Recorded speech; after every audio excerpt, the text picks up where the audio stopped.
अकोल्यात civil line police station हद्दीतील असलेल्या फार्मा कंपनीने कोट्यवधी रुपयांचा घोटाळा केल्याचा प्रकार समोर आला आहे।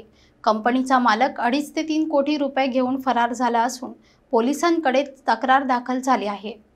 अकोला शहरातील सिव्हिल लाईन पोलीस स्टेशनच्या हद्दीत एका फार्मा कंपनीने कोट्यवधी रुपयांचा घोटाळा केल्याचा खळबळजनक प्रकार उघडकीस आला आहे।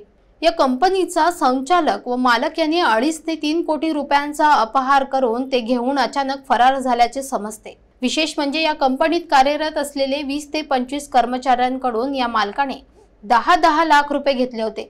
पगारही वेळेत देण्यात आले नव्हते। त्यामुळे आता हे कर्मचारी आर्थिक संकटात सापडले असून काही जण उपासमारीच्या स्थितीत आहेत। सदर प्रकाराची माहिती मिळताच काही पीडितांनी थेट सिव्हिल लाईन पोलीस स्टेशनमध्ये तक्रार दाखल केली आहे। तक्रारीची गंभीरता लक्षात घेता ती गोपनीय ठेवत आर्थिक गुन्हे शाखेकडे वर्ग करण्यात येणार असल्याची माहिती मिळते। घोटाळ्याची कुणकुण लागताच कंपनीचा मालक गायब झाल्याचे बोलले जात आहे। त्यामुळे आता पोलीस या फरार मालकाचा शोध घेत असून त्याच्या हालचाली तपासण्यासाठी आर्थिक व्यवहार बँक खात्यांवर नजर ठेवण्यात येत आहे।